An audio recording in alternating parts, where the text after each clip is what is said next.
नमस्कार प्यारे बच्चों। आज का हमारा अध्यापन बिंदु है सेनापति के द्वारा रचित श्री राम की भक्ति भावना से संबंधित पदों की व्याख्या भाग 3।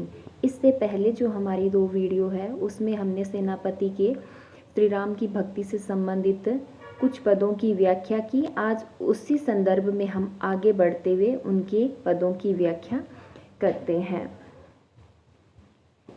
इसके अंदर अपने को सबसे पहले प्रसंग लिखना है। प्रसंग में हम लिखेंगे प्रस्तुत काव्य पंक्तियाँ हमारी हिंदी की पाठ्य पुस्तक रीति काव्य में संकलित रीति काव्य धारा के प्रतिनिधि कवि एवं राम भक्त कवि सेनापति के द्वारा रचित कवित्र रत्नाकर में राम कथा शीर्षक से लिया गया है। पुराण ग्रंथों से लेकर रामचरितमानस तक में सीता स्वयंवर का वर्णन मिलता है। कवि सीता स्वयंवर में जुड़े विभिन्न देवी देवताओं व राजा महाराजाओं के बीच राजा रामचंद्र की शोभा और उनके व्यापक प्रभाव का वर्णन कर रहा है। ये इसका प्रसंग होगा। उसके पश्चात हमें इसका व्याख्या भाग करना है। सीता स्वयंवर में विभिन्न राजा महाराजाओं पर राम के प्रभाव को दर्शाता कवि लिखता है कि सकल सुरेश, सुरेश का अर्थ है इंद्र, नरेश का अर्थ है राजा, महागरुर का अर्थ है दंभ करना, अभिमान करना, धरी के धारण करके। सीता स्वयंवर में विभिन्न राजा महाराजाओं पर राम के प्रभाव को दर्शाता कवि लिखता है कि सकल सुरेश, देश देश के नरेश, आई आसनन बैठे जे महागरुर धरी के। कि सीता स्वयंवर का समाचार सुनकर सभी देश विदेश के राजा महाराजा और देवता जुटने लगे और राजा जनक द्वारा सम्मान ग्रहण करके अपने अपने पदानुसार आसनों पर महान अभिमान करते हुए बैठ गए। अर्थात महान अभिमान को धारण करते हुए वो अपने अपने आसनों पर बैठ गए। जीवन के मद, मद का अर्थ होता है विलासी जीवन। जीवन के मद, कुल मद, भुजबल मद, संपत्ति के मद, सो रहे निदान भरी के। निदान अंतिम श्रेणी का उपाय। निदान का अर्थ क्या होता है? अंतिम श्रेणी का उपाय। जीवन के मद, कोई अपनी विलासी जीवन के मद में चूर था। कुल मद, किसी को अपने उच्च कुल का मद था। भुजबल मद, कोई अपनी भुजाओं के बल के मद में डूबा हुआ था।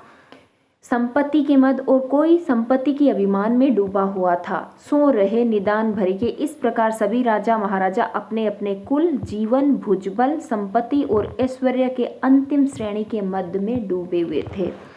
सेनापति कहे राम रूप धर्षित भूप। धर्षित का अर्थ है धंस जाना, भूप का अर्थ है राजा। है रहे चकित, पे न रहे धीर धरी के। धैर्य धारण करना। धीर धरी का अर्थ क्या होता है? धैर्य धारण करना।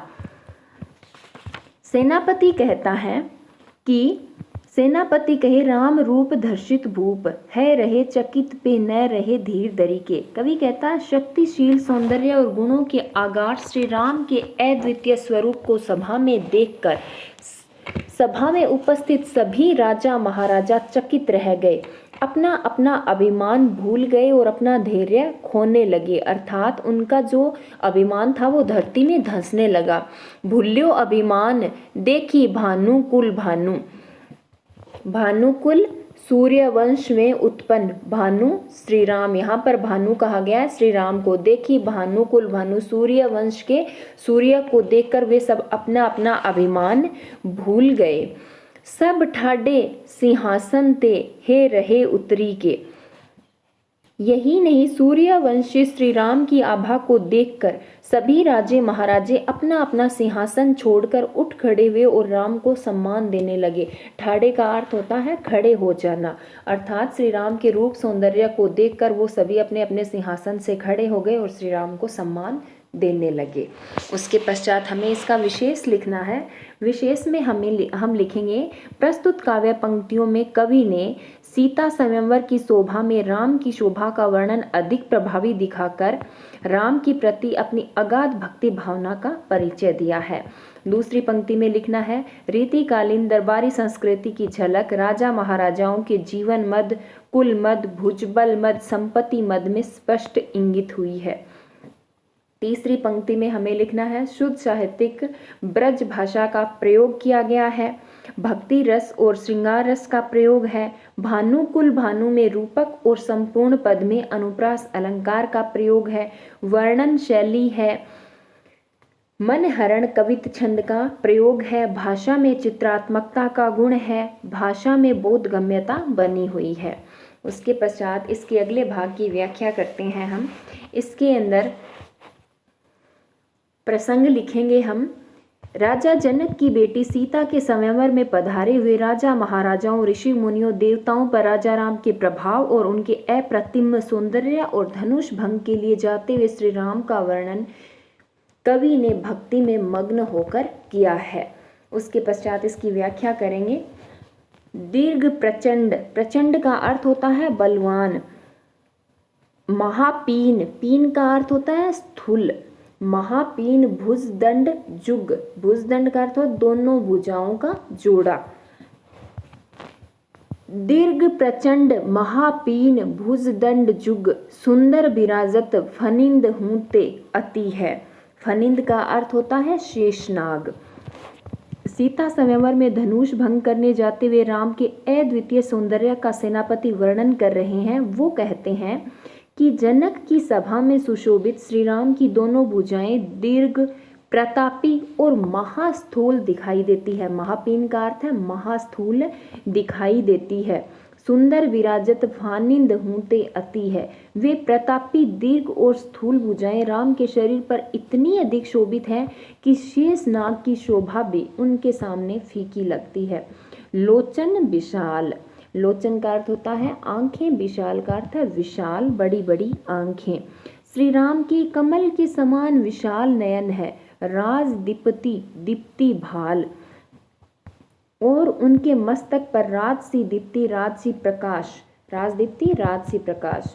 उनके मस्तक पर राजसी प्रकाश और राजा महाराजाओं का सा तेज उनकी उदार मूर्ति को कामदेव से भी अधिक कामुक और शोभा युक्त बनाते हैं।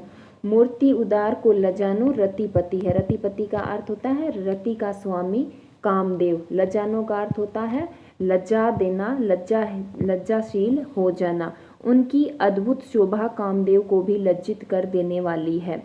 चाप ही चढ़ाइबे को चलियो युवराज राम। युवराज का अर्थ है युवराज, युवराज श्री राम।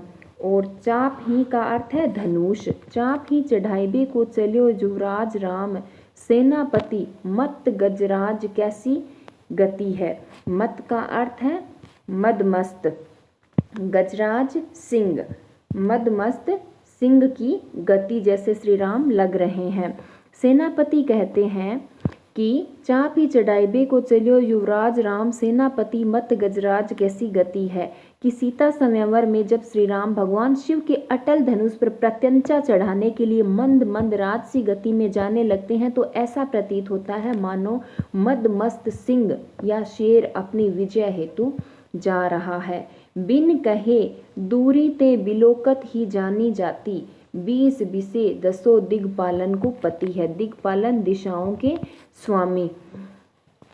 राम की संपूर्ण आभा एवं प्रभाव को उभारता हुआ कवि कहता है कि शिव धनुष को तोड़ने जाते हुए अद्वितीय राम के बल, प्रताप एवं सौंदर्य को दूर से ही देखकर कहा जा सकता है कि श्री राम सभी राजा महाराजाओं के बीच में दसों दिशाओं की रक्षा करने वाले दिग्पतियों के स्वामी है। बिन कहे दूरी ते बिलोकत, दूरी ते बिलोकत दूर से देखकर ही जान लेना।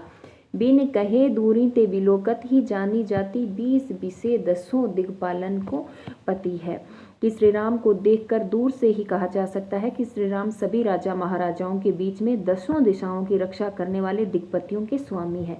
संपूर्ण सभा राम के प्रभाव से अचंभित है क्योंकि राजा राम सभी के राम है। ये इसका व्याख्या भाग। उसके पश्चात हम इसका विशेष लिखेंगे। विशेष में हम लिखेंगे, श्री राम के भुजबल सौंदर्य के सामने फनिंद एवं कामदेव को प्रभावहीन बताना कवि की राम के प्रति अपूर्व निष्ठा भक्ति का परिचायक है।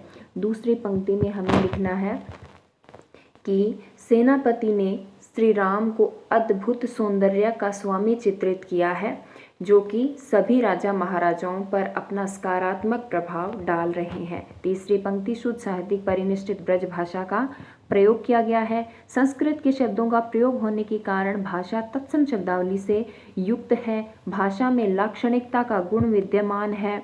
भक्ति, वीर एवं श्रृंगार रसों का मधुर समन्वय हुआ है। मनहरण कवित छंद में कविता लिखी गई है। भाषा में चित्रात्मकता का गुण है। शब्द चयन सर्वथा उचित और कवि के भावों को व्यक्त करने में पूरी तरह से सक्षम है।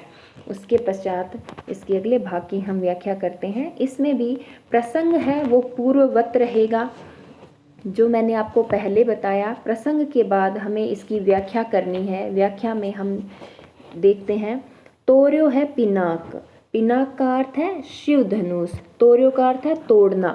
तोर्यो है पिनाक, नागपाल बरसत फूल। नागपाल स्वर्ग के देवता। नागपाल का अर्थ होता है स्वर्ग के देवता। सेनापति कीर्ति बखाने रामचंद्र की। राम द्वारा शिव धनुष तोड़ने के बाद जनक की सभा के परिदृश्य का वर्णन करता हुआ कवि लिखता है, तोर्यो है पिनाक, नागपाल बरसत फूल। सेनापति कीर्ति बखाने रामचंद्र की। कि भगवान श्री राम ने अपने बाहुबल से जैसे ही शिव धनुष को अनायास ही तोड़ डाला या टूट गया, वैसे ही संपूर्ण सभा हर्षोल्लास से भर गई।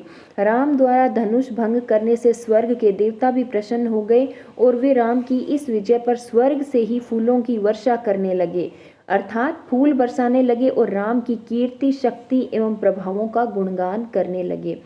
लेके जयमाल, सिय बाल है बलोकी छवि। बलोकी का अर्थ होता है निहारना, देखना। छवि होता है सौंदर्य। सिय सीता। लेके जयमाल, सिय बाल है बलोकी छवि। इसके बाद राजा जनक के वचनानुसार माता सीता अपने दोनों हाथों में विजय माला लिए राम को वर्ण करने के लिए सभा स्वयंवर में सज धज कर आई। सिय बाल है बलोकी छवि, दशरथ लाल के बदन अरविंद की। अरविंद का अर्थ होता है कमल और बदन का अर्थ होता है सौंदर्य, कमल रूपी सौंदर्य। कि जैसे ही सीता अपने हाथों में जयमाल लेकर सभा स्वयंवर में आई, सीता ने प्रथम बार दशरथ के पुत्र श्री राम के कमल रूपी सौंदर्य को अप्रतिम रूप से देखा और वह राम को देखती ही रह गई। परी प्रेम फंद उर बाड्यो है अनंत अति। और का अर्थ होता है हृदय। यहाँ पर कवि सीता के लिए कहता है कि परी प्रेम फंद उर बाड्यो है अनंत अति। राम की शोभा और सौंदर्य को देखकर सीता राम के प्रेम जाल में आबद्ध हो गई और उसका हृदय प्रेम सागर में डूबने उतरने लगा। आछी मंद मंद चाल चलती गयंद की। गयंद का अर्थ होता है हथिनी। हथिनी की भांति मंद मंद चाल चलती हुई। और आछी का अर्थ होता है सुंदर। जानकी राम का वर्ण करने के लिए हथिनी सी मंद मंद आकर्षक चाल चलती हुई राम के पास पहुंची। बरन कनक बनी बानक बनक आई। बरन कनक का अर्थ होता है कनक वर्णा, सोने के शरीर वाली, सोने के जैसे रंग वाली। बनक का अर्थ होता है रेशम की वेशभूषा। बनक का अर्थ क्या होता है? रेशम की वेशभूषा। और बरन कनक सोने के जैसे रंग वाली, सोने के जैसे वर्ण वाली। बरन कनक बनी। सीता अपनी कांति से कनक सोने की बनी हुई प्रतीत हो रही थी।